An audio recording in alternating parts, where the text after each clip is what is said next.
बच्चों, आज हम एक एक्टिविटी करेंगे जिसमें हम लोग कुछ ज्योमेट्रिकल शेप्स, ज्यामितीय आकृतियाँ पढ़ेंगे और उनमें कुछ 2D हैं, कुछ 3D। तो इसके लिए हमने क्या करा है, मेरे पास एक ही मैग्नेट का इंस्ट्रूमेंट है, तो इसके थ्रू मैं बनाना सिखाऊंगा।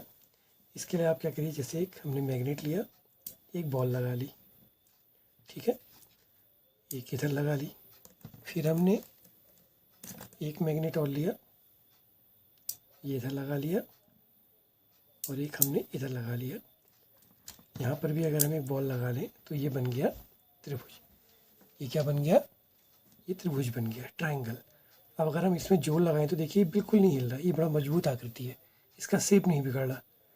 तो जो ट्रायंगल होता है वो जितने भी शेप्स होते हैं उनमें सबसे स्ट्रांग होता है। अच्छा, इसी में अब कुछ चेंज करते हैं। अब हम एक बॉल यहाँ लगा लेते हैं और एक मैग्नेट हमने ऐसे लगा लिया।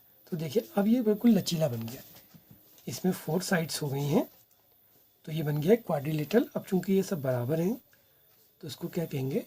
स्क्वायर कहेंगे। तो देखिए इसमें ये आराम से शेप से बिगड़ रहा, तो इसका शेप स्ट्रॉन्ग नहीं होता है, इसीलिए जो ट्रायंगल होता है वो सबसे स्ट्रॉन्ग शेप होता है, क्वाड्रिलेटरल नहीं होता। तो ये फिलहाल हमारा बन गया वर्ग, स्क्वायर, ठीक है। अब इसी में हम लोग परिवर्तन कर सकते हैं और भी। अब हम इसमें क्या कर सकते हैं, जैसे हमने ये 2 लगा दिए इधर, और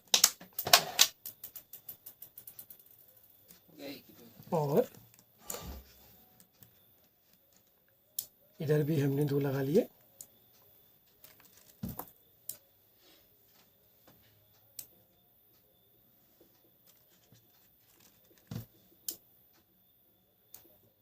तो ये बन गया।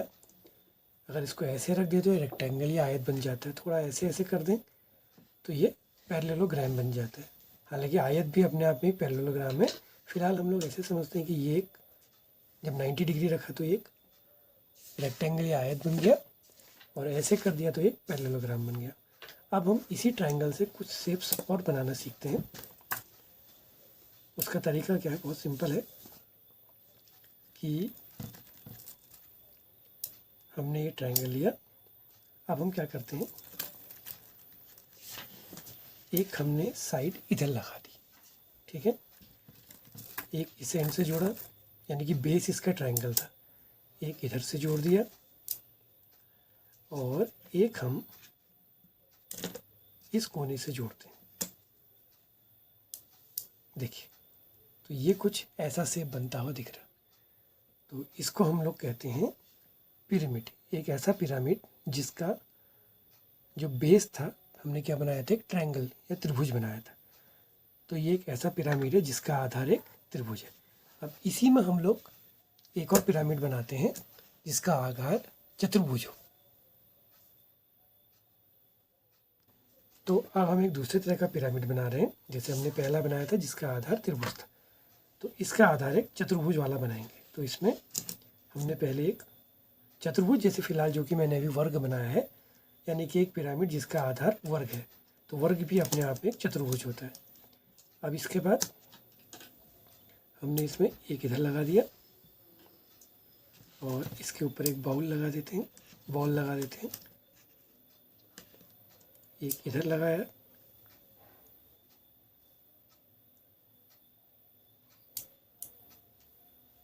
और एक इस साइड से लगा दिया, और एक इस साइड से लगा लिया। तो देखिए ये एक और। अब देखिए ये बिल्कुल स्ट्रांग था, लेकिन ये थोड़ा सा लचीला है। देखिए ये, इसमें ऐसा चीज़ नहीं हो रही थी, तो त्रिभुज वाला सबसे स्ट्रांग होगा।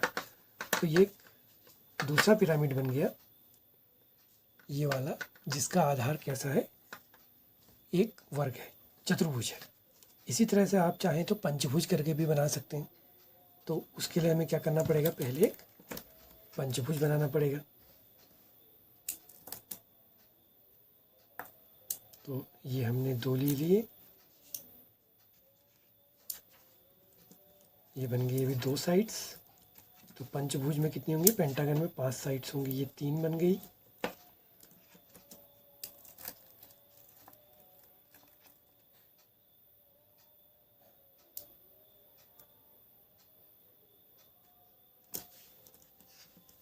ये बन गई 4 साइड, 1 2 3 4, एक और मिलानी है। तो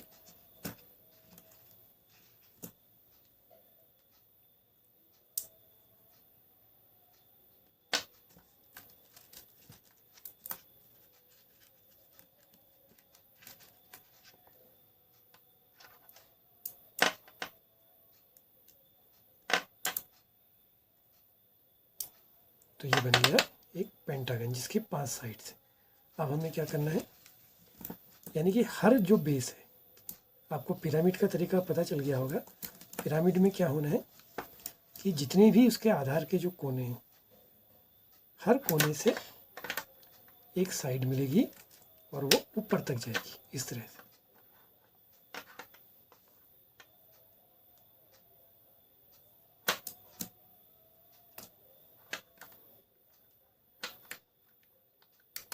देखिए ये 2 मिल गई।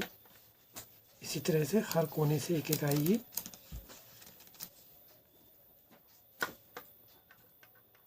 तो ये हो गई 3।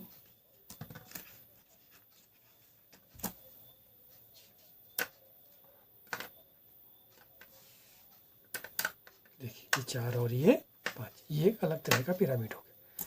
तो आप जितने तरह के शेप भी बनाएं, तो ये सब हमारे 3D स्ट्रक्चर है। इससे पहले जो हमने त्रिभुज चतुर्भुज देखे थे वो 2D स्ट्रक्चर थे, वो द्विविमीय आकृतियाँ थी, और ये सब त्रिविमीय आकृतियाँ।